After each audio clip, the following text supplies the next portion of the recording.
Hello, hello, hello, hello. Thanks everybody for joining us. Sorry for the delay. Um, It was but my fault. um, my name is Patrick McDonald, and I'm on the board of the Association for Community Design. I've served for the past 2 years as the vice president and president, and I'm currently serving in the role of past president. I'm on the executive committee, communications and fellowship committee, and I'll be helping out today and moderating behind the scenes. So that's that's pretty much me in a nutshell. I also want to welcome Catherine Darnstadt, fellow board member and chair of the Fellowship Committee. She's the principal and founder of Leighton Design and has been on the ACD board for a year now. So we're fortunate to have her and so excited to launch the ACD Micro Fellowship with her in Chicago in the summer of 2015. All right, thank you so much, Patrick. Our Go ahead. Sorry. Before we get started, I just want to do a little bit of housekeeping.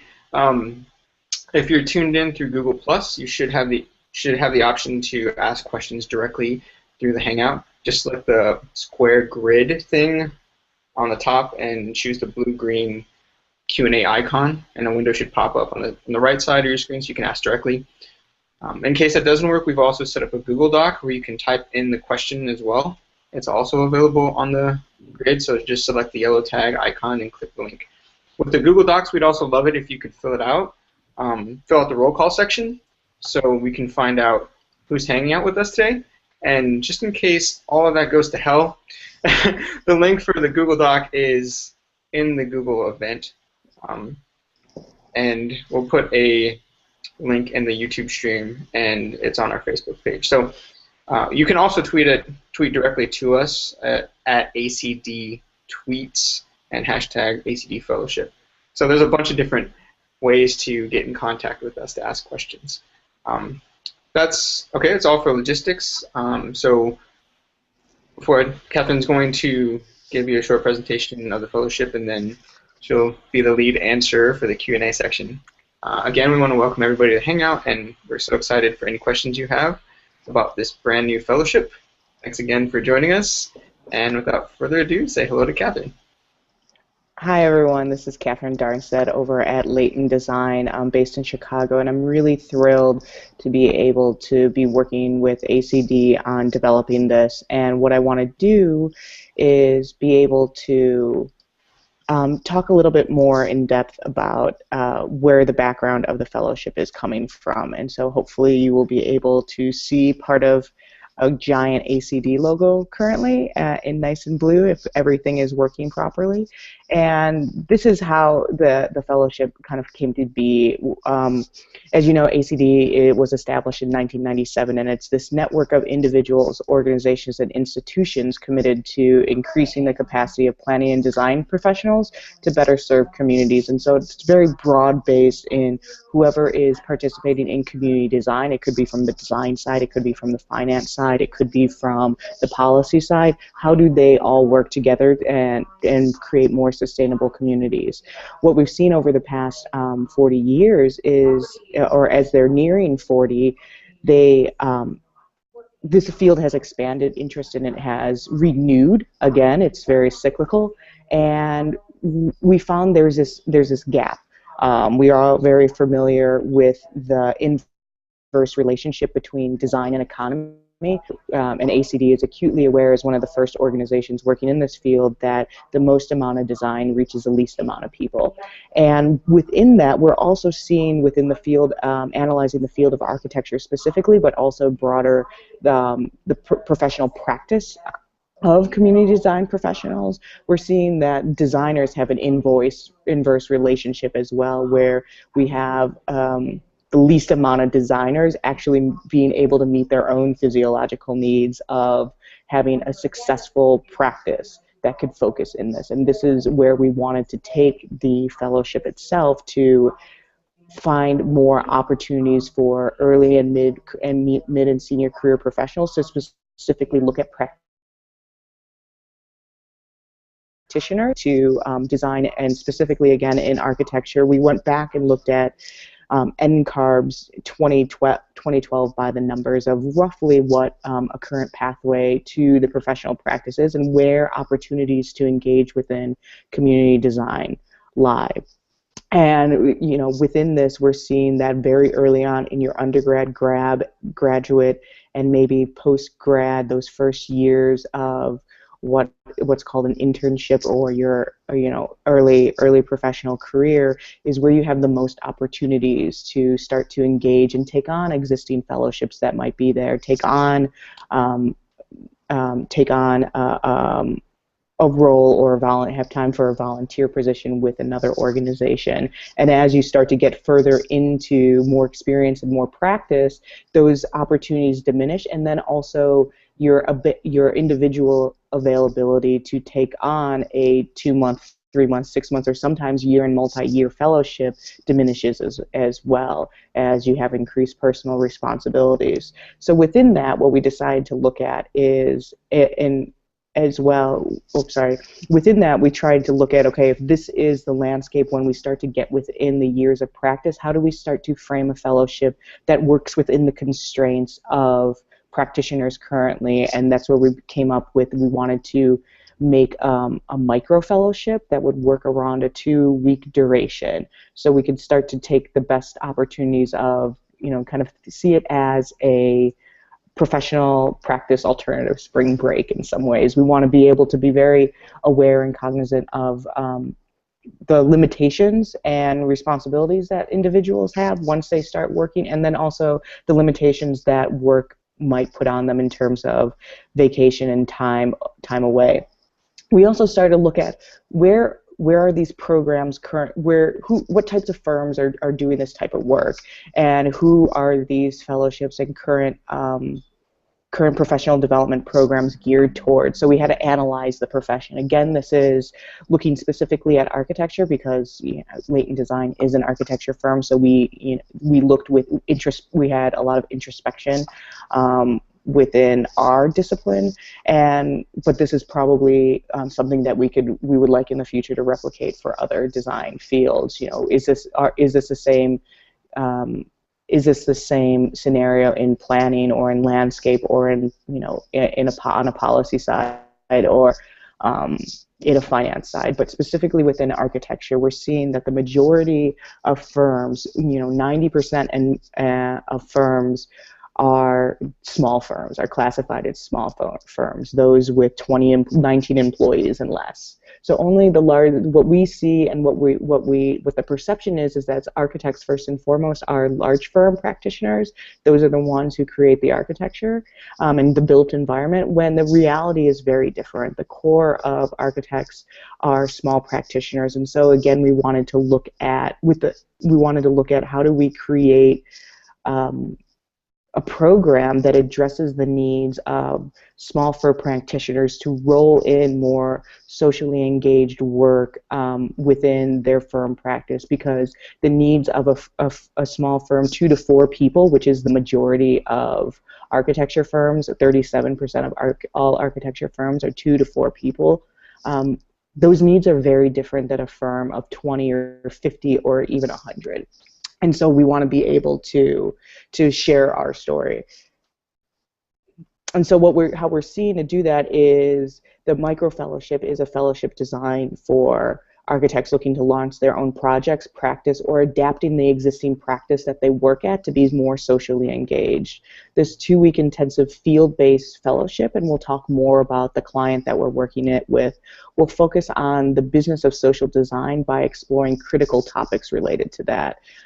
Those topics will be ranging from everything from acquisition of a project, developing partnerships, effectively engaging, looking at financing and staffing, to then the design of the project and working within these constraints. What we're seeing is that the fellow will be embedded within another architecture firm working on a community design project. And delivered, and then co-designing and co-delivering that project together with the host firm.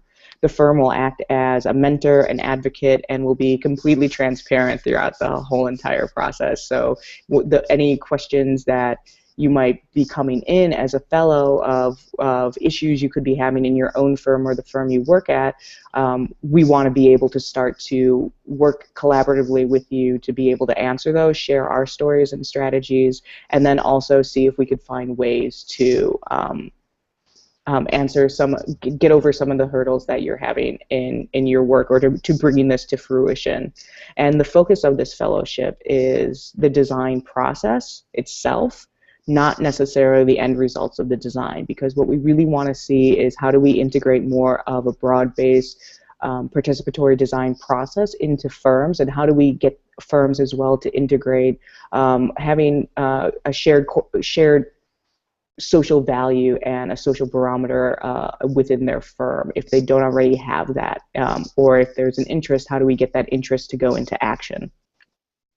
And so what we're seeing is that within this 30, the diagram up, within this 30 years, within your practice, we have ACD fellows and ACD hosts that will be paired together, and they could fall on either ends of the practice spectrum. We're seeing that for what we're envisioning is for the 2 weeks. What we're going to have the 2-week fellowship, and what we want is very early on. It's going to be an intensive 2 weeks. We're going to start early with a project kickoff. So that's where you're going to be, going and meeting the team, being part of the team, and to meet the client in face-to-face. We're going to have opportunities to practice. To have a dialogue around industry-specific practices, going out and meeting parallel industry professionals who engage in this work. So we could be talking to graphic designers or other parallel and allied design professionals who engage in this work locally, and have conversations with them about how they shape their practice and their work to date. And then within that 2 weeks, we're also designing and working on the project in tandem with the client, having some small design build opportunities, and then at the end of the 2 weeks, which is going to be very quickly, we're done and putting you on a plane to go back home. How we're breaking this up is we have a fellowship. The funding is how we're breaking it down. So what we're providing to the fellow is not only the experience, but we also are providing a stipend to the fellow, and that could be used during that 2 weeks for anything that you want it to be used for. It's not the funds are open and available, and so if you want to use that towards housing, to airfare, to dog sitting, that's completely up to you.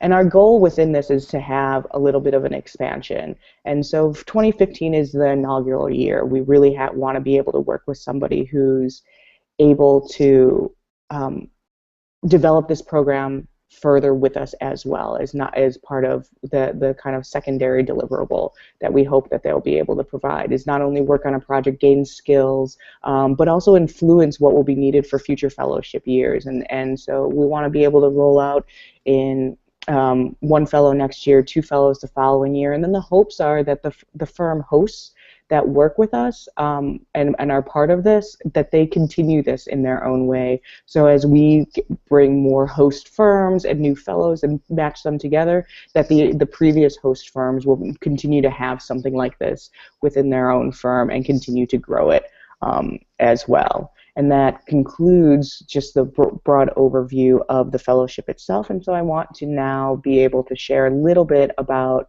Foundations College Prep themselves. So if you give me 1 second to switch screens over. All right.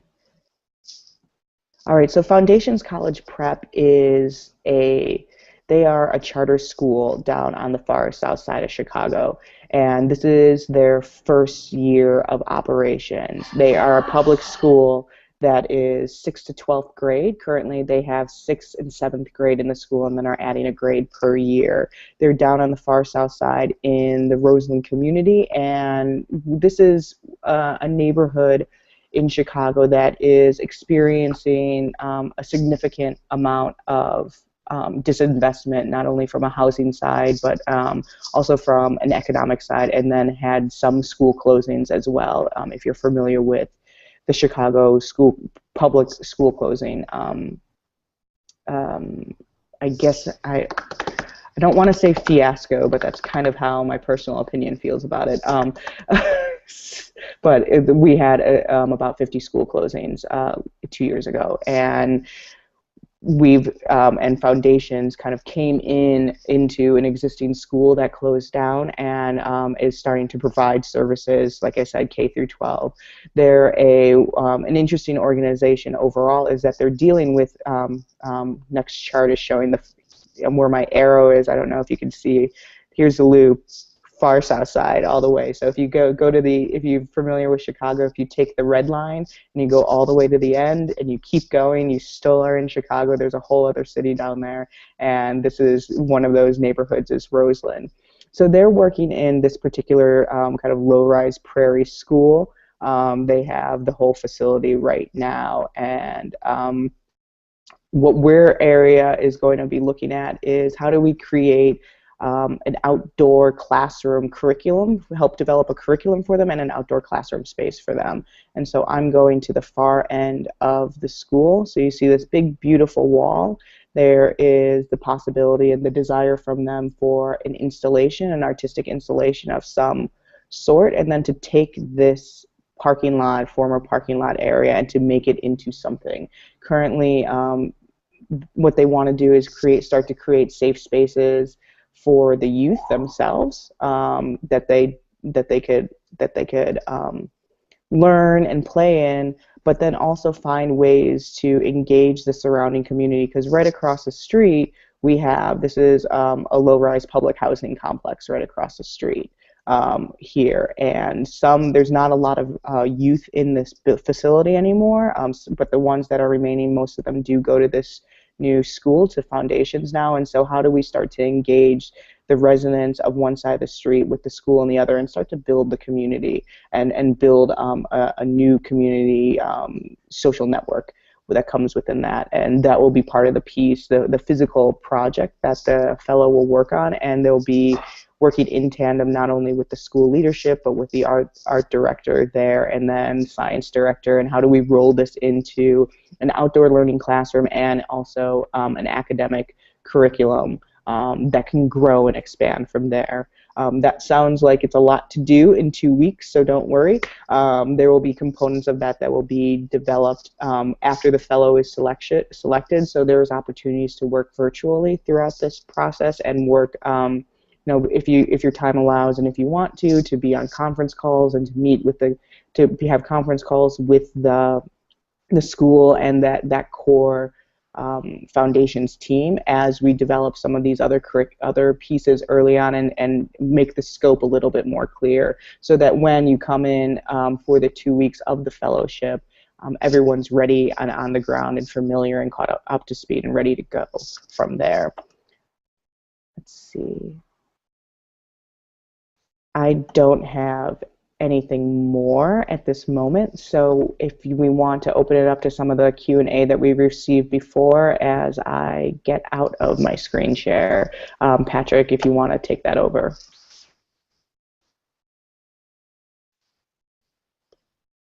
Oh, and Patrick, I particularly can't hear you, so I don't know if anyone else can. Can you hear me now? Yes, thank you. Oh, good. That'll throw back to those cell phone commercials.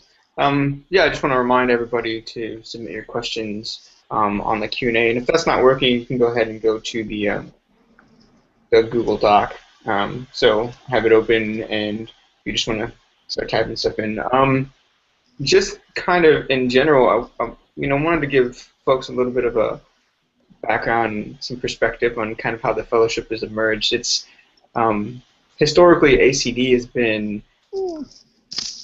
been a conference-based organization, and the Association for Community Design is an all-volunteer board. So you have a bunch of different design professionals, architects, planners, engineers, graphic designers, who are all engaged in the organization, trying to push community design practice forward and hold everyone to high standards. So we are starting now to unravel some of these new initiatives, and it's kind of showcasing what I think is the shift in community design practice. There's for young designers who are getting into it, there's a kind of there's an entry-level way that you can jump into community design, and then there's practitioners that have been doing it for 10 or 15 years. So there's kind of this gap in between of like, well, what are the folks who have been in it for 3 to 5 to 10 years? What do they do? And where are the opportunities for them? So I think that the fellowship was kind of our response to that, and starting to say, okay, well, maybe there's not full-time employment or full-time positions, but we're going to give, or we're going to create an opportunity that's a taste of what it could be, and and we think we can. Let's test it out for 2 weeks. Let's test it out, and then see if we can build off of that. So the fellowship is, while it's in its very nascent stages, and this is the first year that we're kicking off, I think that we have also thought long term in the potential of growing it into something bigger than a one-off. I want to make sure that we're saying, look, this is an idea that we have right now. We want to grow it and we want to scale it so that it can become an opportunity, not just with an ACD, but like as Catherine was saying, and other practices and with other firms, and a part of a bigger conversation. So kind of went just giving you an idea of what the evolution of the fellowship has been. So I think more people are starting to join right now, and I'm going to start taking a couple questions. We have one right now that I'm seeing, and the question is, why is the fellowship only offered in April? And follow-up, can non-architects apply? Yeah, so I could answer that. The fellowship is offered in April. We wanted a little bit more flexibility with that. But with the school itself, it's a limitation also on the school itself as our partner for this particular fellowship year. April is the time of year when their curriculum has the most flexibility. Once you get into May, you get into testing and graduation and end of the year activities. And so April offered the most opportunity to kind of get a lot of support from the school, and not start to conflict and overwhelm not only the staff but then also the students as well, because we'll be working in partnership with a core team of students, and we want to be sure that we can not overload their already existing curriculum with something more. We want to be able to enhance it and have everyone strongly engaged. The other reason we looked at April is not only that constraint, but it provides an opportunity where however the initiative ends, there's still time during the school year to grow on it before everyone kind of leaves for the summer and forgets everything, right? There are going to be summer programs offered at foundations, and this provides also the time that they could roll in any supportive or continuing initiatives into their summer program. So it also gives them time to plan, rather than putting something at the end of the year and then having to roll directly into summer, or have everyone leave on a high energy note but just be gone. The other question was, can non-architects apply? Absolutely.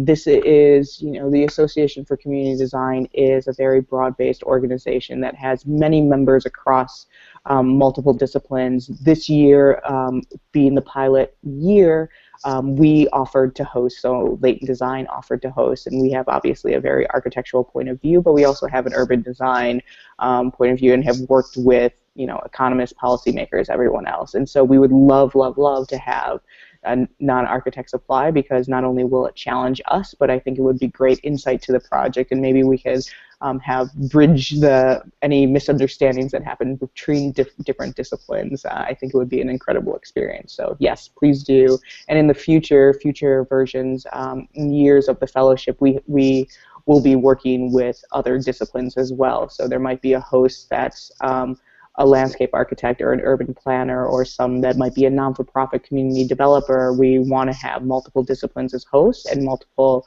disciplines represented from the fellows. Yeah, and I think along the same lines, one of the questions from Molly Z in Chicago. She's saying, I'm a public artist and teaching artist and interested in working on more integrated community design projects. Is a fellowship better suited for architects, or is it also suited for public artists teaching artists? Yeah, no, that's a great question, and I mean, this one has a strong art component to it. We're working directly with the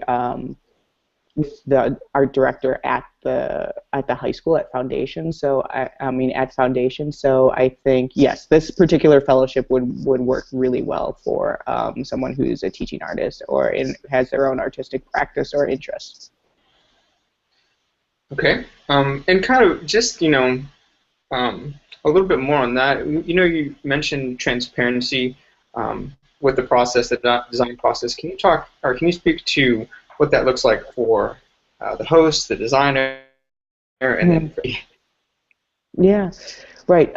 So what we're trying to do, and over the years, I hear many of the same questions when you go to professional practice management courses or you talk to other professionals. You have these parallel conversations that happen at conferences, even the ACD conference, where we want to get into the nitty-gritty of how did you actually do that?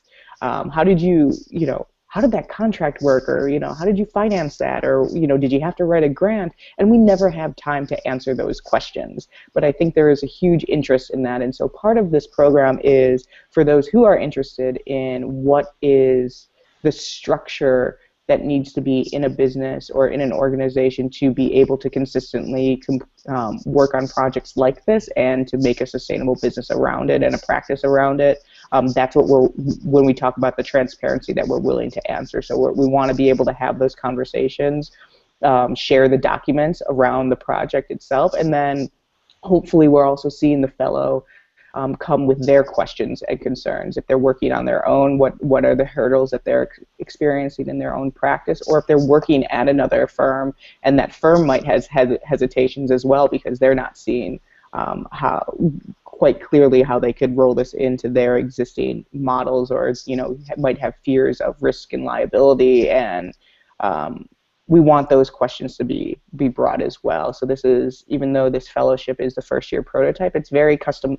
It's highly customizable to the fellow itself. So we're very open to answering those questions, and then you can even go further when we're curating those conversations with the parallel design disciplines. Maybe we could take the time and find someone who had that same situation from a practice side to be able to share their story as well if we haven't had that same experience. So we're really looking to customize this not only around the project but around the fellow. I think that's an important piece of it, that we're customizing this fellowship for the candidate, whoever becomes a fellow. So there's work that's going to be done before and after, and we're going to kind of work with their schedule to make sure that everything goes off, and that whole making sure that they can fit it into their schedule and we can fit it into ours. And speaking of schedules, one of the questions is, well, exactly that. Can you speak to more about what happens before and after the microfellowship? And then there's also another question that's kind of related from Allie in Milwaukee. Can you talk a little bit about how the logistics will work for those not currently located in Chicago? Absolutely. So we'll talk. I'll start about the pre-development. And how I see that is currently right now where we're at with foundations is we've already signed the pro bono contract. We've started to develop the preliminary scope and work out some of those internal logistics. When we have a fellow selected, we're going to share all that information with them, and any conversations going further talking about the scope, we want to be able to try and roll them into those conversations, either via conference call, hangouts, however that needs to be, but that's where we want to have, and they'll always be copied on emails and be aware of how the project is developing and help strategize what those 2 weeks are, because really there's so much pre-planning that goes in place to get to those 2 weeks. Even if we're starting to talk about who could be other stakeholders in the project, how do we integrate the students more, what are concerns around having students volunteer time or labor, how far do we go, does anybody own a drill, those questions and all of those pieces are part of building the project itself, but also building the relationship and having and seeing those types of questions that come up during a project, because here we're going into a role where it's much more high touch, where we're much more vulnerable, and we take on more questions than a traditional private client relationship in many aspects of it. So that's where once a fellow is selected, we want to be able to roll them in as much as we can virtually on the project until they get to Chicago. And then on the back end, after the fellowship is over, we still want to be able to work with the fellow to do essentially a post-mortem in many ways. We want to know what worked, what didn't for the fellowship itself, but we want to keep them engaged of future developments on that project. If there's a phase 2, we see early assumptions are that we have phase 1 is the 2 weeks, and maybe that sets something up for a phase 2 of maybe a summer program or something later on for the school itself. And we want to be able to keep the fellow aware of those and provide updates. But if there's a desire and an opportunity to go back and be involved, we would make opportunities for that as well. Some of this is speculation because we don't really know what's going to happen during those 2 weeks, but that's what we're trying to make sure everyone's aware and involved and to make those opportunities. And what was the other question you said you had, Patrick? Oh, and by the way, I just want to mention, as far as like after the fellowship too, we are expecting you to come to the ACD conference. Yes, you're right. And come present about it. So there's the fellowship, which is a good project in itself, and then a couple months later, we'll share it with a larger audience. So we'll work on that too, and make sure that we can get the fellow there to talk about all the great stuff that they did over the spring, summer. Right. Yeah, that's a good point, and I'm sorry I forgot that. So in that is we hope that the fellow would be able to attend the ACD conference in June. That location is still to be determined at the moment, but that they'll be able to go and present this, the fellowship from their perspective, and to talk about it with a broader audience as well. So we will make sure, usually the conferences are over a weekend, so we'll have to just make sure your schedule is free as well. So, yeah, the other part of the question, or another question, Ali was asking, well, what if you're not currently located in Chicago? What are the logistics for that? And maybe if you can talk a little bit about maybe some housing options, or what kind of assistance we'll be offering. Yeah. So wherever you're located for the pre and post design process, everything can be done virtually. I don't think there's an issue with that. Getting the logistics of the 2 weeks in Chicago, so that's where the stipend comes in, and the stipend, the $3,000 offered to the fellow, can be used for the travel, for housing, or for however you want to use that. So we want to compensate the fellow for their time, and also understand that there might be travel and housing involved. If you're coming in for 2 weeks and you don't have a friend or you don't know anyone in Chicago, we can help with housing options, and find places that might be able to host you if you're not into staying at a hotel for 2 weeks, or you don't have a friend who has a sofa for you, or if you're just not into staying on sofas, we could help with that. So we could assist with housing options. Good. Yeah, with fellowships, it's always like, well, how do I get there? What are all the pieces that I have to think about that are outside of the scope of just going there? I think just from my experience, and then I think from a lot of the experiences of board members, we want to make this as easy as possible. You just basically like parachute in, you come do the fellowship, and then we'll airlift you out. So, and then there will be a lot of communication. We're really good at doing digital face-to-face. So, yeah. Hopefully it's really, really easy. I think that's about it. I think we can wrap it up in the next couple of minutes, but. And I see another one, specifically for architects, would IDP hours be offered? And yes, so this would be something that would qualify and to be as part of your IDP, and we would be able to offer and sign any documents that are needed that to be the supervisor we need. If you're coming in from another design profession outside of architecture, we can help with making sure that this qualifies for professional development hours. The only hurdle I see just up front is that since it's a 2-week fellowship, that might not be a long enough duration for some professional development requirements. So we could work with the fellow to make sure that this also qualifies for it, and we can get those opportunities signed off on. All right. So that pretty much concludes like the Q&A. Just to let you know what's going to happen afterwards, the YouTube broadcast will go up as soon as we get done. If you want to ask us any more questions, you can reach us at fellowship@communitydesign.org. You can tweet at us, ACD tweets. You can also well, I guess those are the two options. You can also fill out the Google Doc if you had any other questions that you think of after the call, and we'll make sure to go ahead and respond to those. And that you have the link to the Google Doc, and that'll stay up for as long forever, I guess. So refer back to that. And on a last note, the our application due date is coming up real soon. It's due on December 1st. So yes, it is. And we'll have an internal review, and so by the end of December or beginning of the new year, we'll know and announce who the fellow is, and so there's a couple months of communication, and then April will be here in no time, and hopefully, since it's Chicago, it will not be snowing this April. It kind of was, but I hope that won't deter you. All right, sounds good. Thanks again to everybody for joining us, and have a great day. Thank you. Enjoy. Thank you.